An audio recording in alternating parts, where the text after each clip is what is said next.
The full moon hung heavy above the clearing, casting silver light across the gathered pack. Leora stood at the edge of the ceremonial circle, her pale blue dress trembling slightly as she waited. Around her, hundreds of wolves in human form whispered, their eyes bright with anticipation. The mating ceremony only happened once a year, a sacred night when fated bonds revealed themselves. She'd felt it for weeks, a pull, like an invisible thread tugging at her ribs, growing stronger each day. Her wolf had paced restlessly, whimpering with recognition. He's close. He's coming. Leora had never expected this. She was quiet, overlooked the kind of Omega who faded into shadows at pack gatherings. Her family had always treated her with a mixture of indifference and mild disappointment. "You're too soft," her mother would say. Too gentle for a wolf, but her wolf had always known something they didn't, and tonight, that knowing was screaming. The crowd parted like water. He emerged from the darkness beyond the torches, and the world seemed to hold its breath.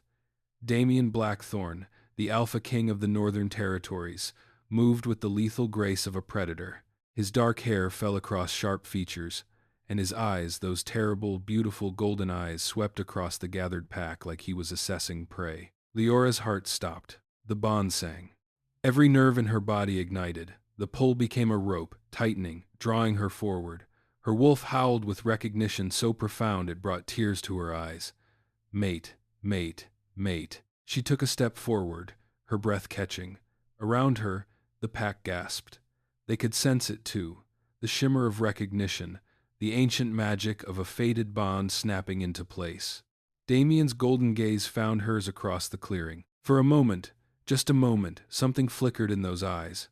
Recognition. A flash of something that might have been longing, or pain, or both. Then his expression hardened into stone. He turned away. Leora felt it like a physical blow. The bond, so newly formed and already singing with joy, suddenly twisted.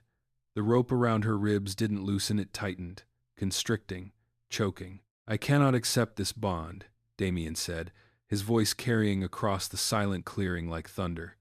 "There is a mistake." The words fell like stones into still water, sending ripples of shock through the crowd. Leora's legs went weak. Around her she heard the whispers start confused, pitying, cruel. An Omega? He rejected an Omega? What was she thinking? Of course he would never. "This bond is not what I need," Damien continued, his tone cold enough to freeze blood. He didn't even look at her. "The ceremony is concluded." He walked away, disappearing back into the darkness, leaving her standing alone in the center of the circle. The pain that bloomed in Leora's chest wasn't just emotional. It was physical, a tearing sensation, like something vital was being ripped from her body. Her wolf screamed, a sound of such anguish that several nearby pack members flinched. The bond didn't break. Fated bonds couldn't be broken, but it twisted into something wrong, something that hurt. Tears spilled down her cheeks as she stood there, exposed and trembling, while the pack's whispers grew louder. She wasn't good enough. Even for an Omega, she wasn't enough. Chapter 2. The Quiet Exile. 3 months passed like a slow bleed. Leora had moved to the edge of the pack territory, to a small cottage that had once belonged to an elderly wolf who'd passed. No one stopped her. No one tried to convince her to stay. It was easier for everyone if she simply disappeared. The bond still ached. Every day it was a dull throb in her chest, like a wound that wouldn't heal. She'd learned to live with it the way one learns to live with chronic pain, by not thinking about it too much, by keeping busy, by filling the silence with small tasks. She tended a garden. She read old books from the cottage's shelves. She walked in the forest at dawn, when the pack was still sleeping and she could pretend the world was empty except for her and the trees. Her wolf had gone quiet, not peaceful quiet in the way a wounded animal goes quiet, conserving energy, waiting for the pain to pass. Leora had accepted that it wouldn't. She was sitting on her porch one evening, watching the sun paint the sky in shades of amber and rose, when she felt it, a shift in the air, a presence that made her wolf suddenly, violently alert. No. The bond flared, sending a spike of pain and longing through her chest so intense she gasped. She gripped the porch railing, her knuckles white. A figure emerged from the tree line. Even from a distance, she recognized him. The way he moved, the breadth of his shoulders, the dark hair that caught the last light of day. Damien. Leora's first instinct was to run. Her second was to hide. Her third was to simply sit there and let the pain consume her, because at least then she'd understand what was happening. She did none of those things. She sat very still and watched as he approached, his golden eyes fixed on her with an intensity that made her breath catch. "Leora," he said, and his voice was different than it had been at the ceremony, rougher, haunted. "You shouldn't be here," she whispered. "I know."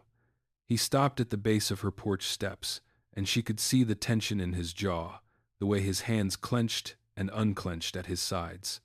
I needed to see you." "Why?" The word came out broken. "You made your choice." "I made a mistake." His voice was low, urgent. "Leora, Don't." She stood abruptly, wrapping her arms around herself. "Don't come here and do this. Don't make this harder than it already is." She could feel the bond pulling at her, trying to draw her toward him. It was a physical ache, a magnetic force that made every cell in her body want to move closer. She fought it with everything she had. "The pack is suffering," Damien said quietly. "There's a sickness in the bonds, a curse, perhaps, or something older. The healers don't understand it. But when I'm near you," he paused, and she heard the struggle in his voice. "When I'm near you, it stops. The pain stops." Leora looked at him then, really looked at him. In the fading light, she could see the exhaustion etched into his features, dark circles under his eyes, a tightness around his mouth that spoke of sleepless nights. "That's not my problem," she said, but her voice wavered. "I know it's not." He took a step up onto the porch and she took a step back. "But it could be, if you'd let me explain." "Explain what? That you were wrong? That you changed your mind?" She shook her head. "I don't want your pity, Damien. I don't want to be a solution to your pack's problems. That's not what this is." "Then what is it?" She turned to face him fully, and she let him see the tears that had started to fall. "Because from where I'm standing, you rejected me in front of everyone. You made me feel like I was nothing, and now you want me to just, what? Forgive you? Come back?" The pain in his eyes was almost worse than her own. "I was afraid," he said quietly. "When I felt the bond, I panicked. I've lost people, Leora, people I loved. And the thought of feeling that again, of being vulnerable to that kind of pain." He ran a hand through his hair, a gesture of frustration and desperation. "I told myself the bond was wrong, that you couldn't possibly be my mate, that I was stronger than this." Leora's heart ached for him, even as it ached for herself. "I can't fix your fear," she said softly. "I can't be the answer to your pain. I'm not asking you to." He moved closer, and this time she didn't step back. "I'm asking you to let me try, to let me prove that I was wrong, that you're not a mistake, that you're—" He reached out, his hand hovering near her cheek. "That you're everything." The bond sang between them, a sound only they could hear. Leora closed her eyes, torn between the part of her that wanted to believe him and the part that was terrified of being hurt again. "I need time," she whispered. "I'll wait," he said, "however long it takes." But as he turned to leave, Leora felt the bond flare with a new urgency, and she knew that time was something neither of them had. Chapter 3. The Curse Deepens. Over the next week, Damien came to the cottage every evening. He didn't push, he didn't demand, he simply existed near her. They sat on the porch in comfortable silence, watching the forest darken. Sometimes he brought food from the pack kitchens.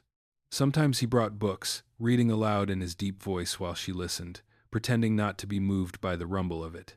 The bond between them was still twisted, still painful, but it was beginning to shift. The sharp edges were dulling. The constant ache was becoming something almost bearable. But the pack's sickness was getting worse. Leora could feel it through the bond network that connected all wolves to their territory. A wrongness spreading through the pack bonds like poison through water. Wolves were becoming irritable, aggressive. Mates were fighting. The elderly were growing weak. Even the pups were listless and sad.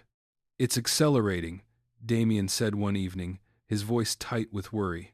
"The healers think it might be a curse from a rival pack, or something older, something that feeds on the bonds themselves."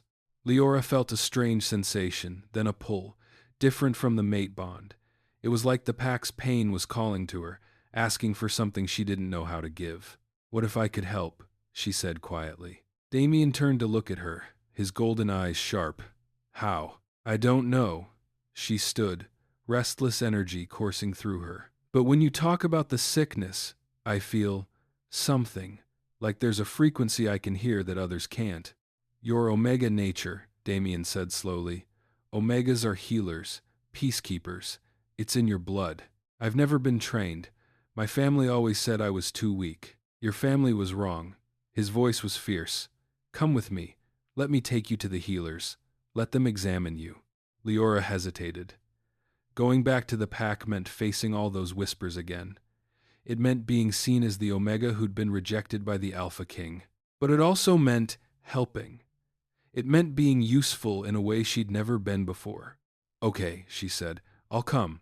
The Pack Healer's Lodge was a sprawling stone building at the heart of the territory, filled with the scent of herbs and old magic. The head healer, a woman named Mara with silver-streaked hair and knowing eyes, examined Leora carefully. "Interesting," Mara murmured, running her hands over Leora's shoulders, her arms, her chest. "Very interesting. Your energy is unusual, calming.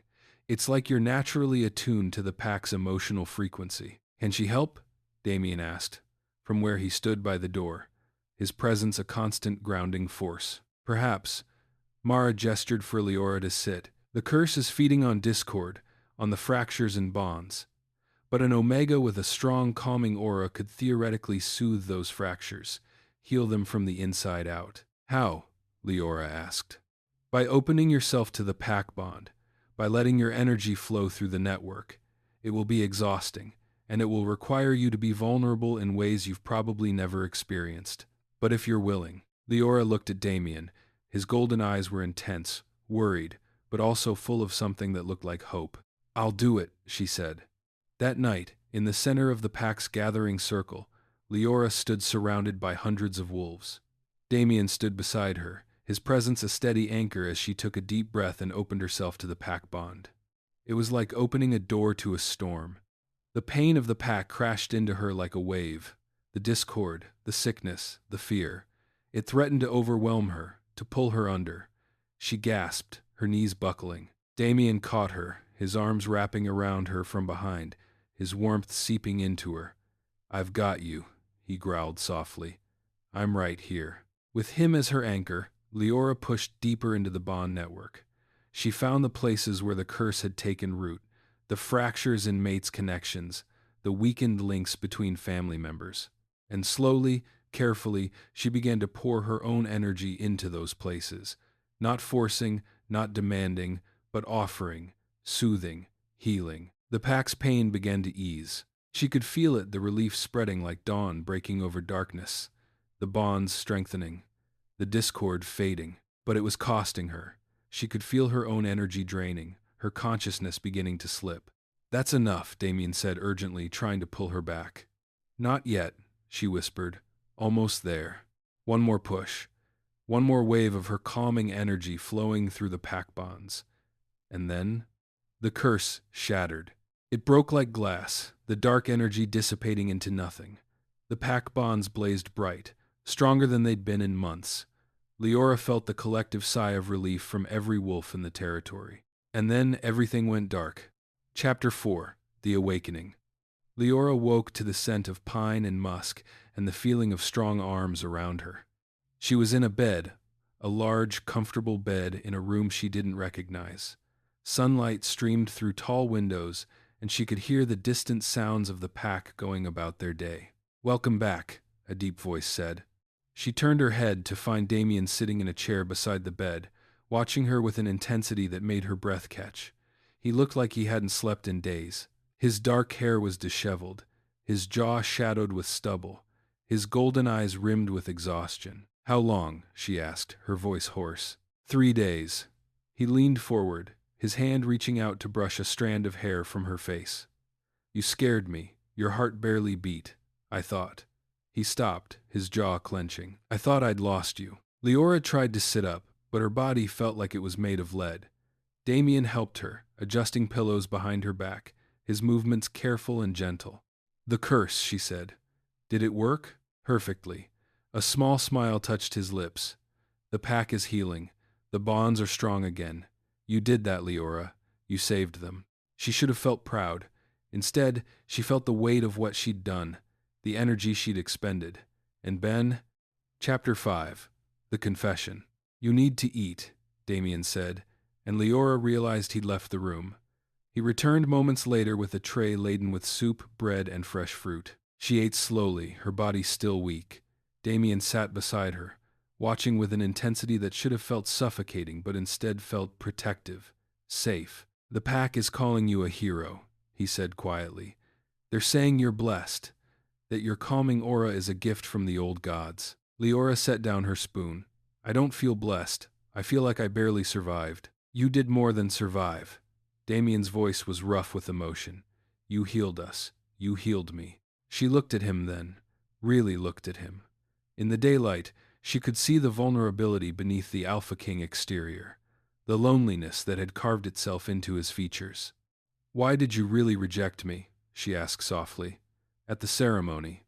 Damien was quiet for a long moment. When he spoke, his voice was barely above a whisper. Because I didn't deserve you. He stood abruptly, moving to the window, his broad shoulders tense. I've spent the last 5 years building walls, Leora, telling myself that feeling nothing was the same as being strong, that vulnerability was weakness. And then I felt the bond snap into place, and I felt everything, all at once, and it terrified me. He turned back to face her, and she saw the raw pain in his eyes. My father died when I was young. My mother followed him within a year. The bond broke her. I watched her fade away, watched her choose death over living without him. And I swore I would never let that happen to me. I swore I would never be that vulnerable. Leora's heart ached for the boy he must have been, watching his mother grieve herself to death. So when I felt the bond with you, I panicked. I told myself it was a mistake, that you were too gentle, too soft, too good for someone like me, that if I let myself love you, I'd lose you, and it would destroy me the way it destroyed my mother.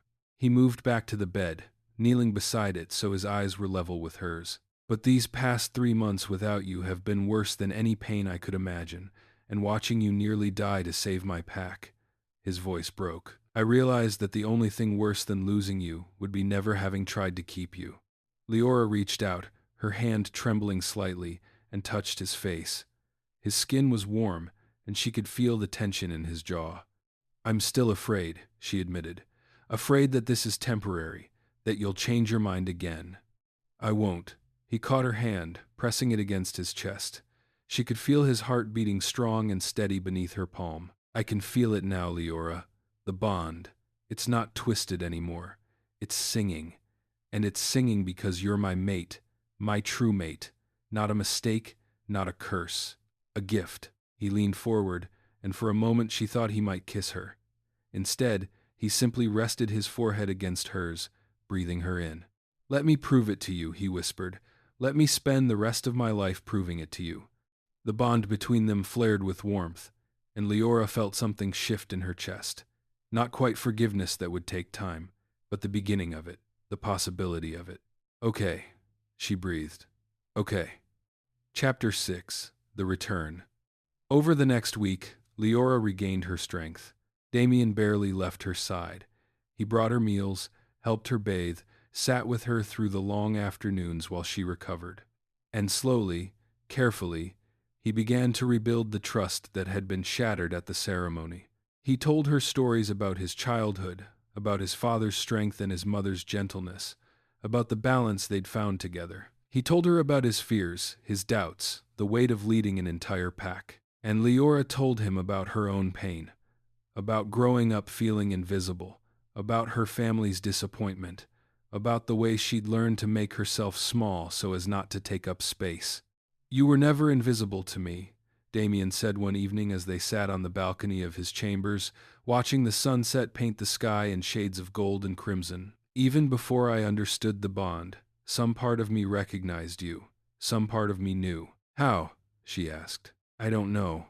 He reached over and took her hand, his fingers intertwining with hers. But I do know that I was a fool to deny it. The pack's reaction to Leora's return had been mixed. Some wolves welcomed her as a hero, Others whispered about the rejected Omega who'd somehow won back the Alpha King's heart. But Damien made it clear that her status had changed. She was no longer an outsider. She was under his protection, his care. More than that, she was becoming his Luna. The formal ceremony would come later, but for now, Damien introduced her to the pack's inner circle. The warriors who served him, the healers who worked with Mara, the elders who advised him on matters of territory and law. And everywhere they went, Damien's hand never left the small of her back. His presence was a constant declaration. She is mine. She is precious. She is protected. One afternoon, as they walked through the pack's central square, a young wolf approached them. It was one of the warriors who'd been particularly cruel to Leora before, mocking her for being too soft, too weak. Damien's entire body went rigid. A low growl rumbled from his chest, a sound so primal and dangerous that the warrior immediately dropped his gaze in submission. "If I ever hear of you disrespecting my mate again," Damien said, his voice like ice, "I will remove your tongue. Do you understand?" "Yes, Alpha King," the warrior stammered, backing away quickly. Leora felt a flutter in her chest at the word. Mate. He'd called her his mate in front of the entire pack. "You didn't have to do that," she said softly as they continued walking. "Yes, I did." Damien pulled her closer, his arm wrapping around her waist. "Anyone who disrespects you disrespects me, and I will not tolerate it." There was something possessive in his tone, something fierce and protective that should have frightened her. Instead, it made her feel safe, cherished, like she finally belonged somewhere. That night, Damien invited her to his private chambers for dinner. The room was vast and beautiful, with a fireplace crackling with warmth and windows that overlooked the entire territory. A table was set with candles and food, and Damien pulled out her chair for her with old-fashioned courtesy. "I wanted to do this properly," he said as they ate, "to court you the way I should have from the beginning." Leora smiled, feeling lighter than she had in months. "This is nice." "There's something I want to show you," he said after they'd finished eating. He stood and extended his hand to her. "Will you come with me?" She took his hand, and he led her to a door she hadn't noticed before. It opened onto a balcony that overlooked a hidden garden, a place of moonlit flowers and gentle paths, with a small stone bench at its center. "I had this built," Damien said quietly. "Years ago. I told myself it was just a place to think, but now I realize I was building it for you, for us." Leora's breath caught. The garden was beautiful, intimate, and peaceful, a sanctuary away from the demands of the pack. "Damien," she started, but he silenced her with a gentle touch to her cheek. "I know I don't deserve your forgiveness," he said. "I know I hurt you in ways that will take time to heal, but I want to spend that time with you. I want to build something real with you, something that lasts." He pulled her close, and this time when he leaned down, he kissed her. It was soft at first, tentative, asking permission, but as she responded, deepening the kiss, it became something more, something that spoke of longing and regret and desperate, aching love. When they finally broke apart, Leora was trembling. "I'm still scared," she whispered. "So am I," Damien admitted, "but we'll be scared together." Chapter 7. The Rival. 2 weeks later, a messenger arrived from the Eastern Pack. Damien's entire demeanor changed when he read the letter. His jaw clenched, his golden eyes flashed with something dangerous, and a low growl rumbled from his chest. "What is it?" Leora asked, concern flooding through her. "Kael Voss," Damien said, his voice tight. "The Eastern Alpha. He's requesting a formal meeting. He says he has information about the curse that affected our pack." "Is that unusual?" Leora asked. "Very." Damien crumpled the letter in his fist. "Kael and I have never been allies. Our territories have been in dispute for years, and now, suddenly, he wants to help?" "Maybe he does," Leora said gently. "Maybe he's trying to make peace." Damien looked at her, and she saw the conflict in his eyes, the part of him that wanted to believe in peace, warring with the part that had been trained to see threats everywhere. "Perhaps," he said finally, "but I want you to stay close to me during the meeting. I don't trust him." The meeting was held in the pack's great hall, a vast stone chamber with a high ceiling and a massive fireplace. Kael Voss arrived with a small contingent of warriors, and Leora's first impression was of controlled power.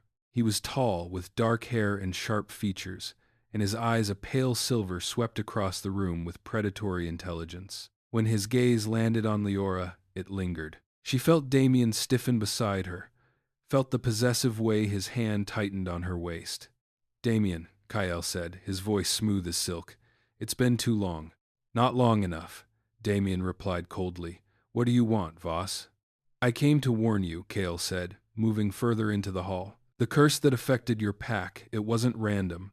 It was sent by a witch from the southern territories. She's been targeting packs with strong bonds, trying to weaken them." "Why would she do that?" Leora asked, speaking up before she could stop herself. Kale's silver eyes turned to her, and she saw something flicker in them. Recognition, perhaps, or interest. "And who is this?" he asked, his tone suggesting he already knew the answer. "My mate," Damien said, his voice a warning growl. "Leora, this is Kale Voss. Kale, this is none of your concern." "On the contrary," Kale said, a smile playing at his lips. "I think she's very much my concern. You see, the witch I mentioned, she's my sister, and she told me something interesting before she disappeared." "Which is?" Damien's hand moved to the hilt of his sword. "That she was hired by someone in your pack, someone who wanted to weaken the bonds so they could stage a coup, someone who wanted power." The hall erupted in shocked murmurs. "That's a serious accusation," Damien said coldly. "Do you have proof?" "I do." Kyle gestured to one of his warriors, who stepped forward with a sealed letter. "This is correspondence between my sister and your former second-in-command. He paid her to curse your pack bonds." Damien took the letter, his expression darkening as he read it. Around them, the pack's warriors shifted restlessly, sensing the tension. "If this is true," Damien said slowly, "then I owe you a debt, Voss." "Perhaps," Kale agreed, "but I didn't come here just to warn you. I came because I wanted to see her." He was looking at Leora again, and this time his gaze was unmistakably interested. Damien moved in front of her, blocking her from view. "She's not available for viewing." "I'm sure she's not," Kale said, amusement coloring his voice, "but I wonder if she knows what she is, what her calming aura really means." "What do you mean?" Leora asked, peering around Damien's broad shoulder. "Your aura isn't just a gift," Kale said. "It's a mark of royal blood, ancient blood. You're descended from the old Luna queens, the ones who could heal entire territories with a touch. That kind of power is rare, Leora, rarer than you know." Leora felt Damien tense beside her. "How do you know her name?" he demanded. "I make it my business to know things," Kale said smoothly. "Especially things as interesting as a rejected Omega who turns out to be royalty." "She's not rejected anymore," Damien said, his voice a low warning. "And she's not available. Not now, not ever." Kale smiled, and there was something predatory in it. "We'll see about that, old friend. We'll see." Chapter 8, The Revelation. After Kale left, Damien was silent for a long time. They returned to his chambers, and he paced back and forth like a caged wolf, his agitation palpable. "Is it true?" Leora asked quietly. "Am I really descended from the Luna Queens?" "I don't know," Damien said, running a hand through his hair. "But it would explain your power, the way you were able to heal the pack bonds so completely. Why didn't anyone tell me?" Leora felt a strange mix of emotions, wonder, anger, confusion. "My family must have known." "Perhaps they didn't," Damien said, "or perhaps they kept it hidden to protect you." "From what?" Damien stopped pacing and looked at her, and she saw the worry in his golden eyes. "From wolves like Kale Voss," he said quietly. "From anyone who would want to use your power for their own purposes. Royal blood is valuable, Leora. There are those who would kill for it, who would enslave you for it." Leora felt a chill run down her spine. She'd spent so long feeling powerless, feeling invisible, and now she was learning that she'd been powerful all along and that power made her a target. "What do we do?" she asked. Damien moved to her, pulling her into his arms. She could feel the tension in his body, the protective fury radiating from him. "We prepare," he said. "We train you to control your power. We strengthen our defenses, and we make sure that no one, not Kale, not anyone, ever takes you from me." Over the next week, Leora began training with Mara, the head healer. She learned to focus her calming aura, to direct it with intention rather than letting it flow out uncontrolled. She learned about her heritage, about the Luna Queens who had ruled centuries ago, who had been healers and peacekeepers and warriors all at once, and she learned that her power was growing stronger every day. Damien was always there, watching from the sidelines, his presence a constant reassurance. But she could see the worry in his eyes, the way he was constantly planning, constantly preparing for a threat he sensed but couldn't quite name. One evening, as they walked through the pack's territory, Leora stopped him.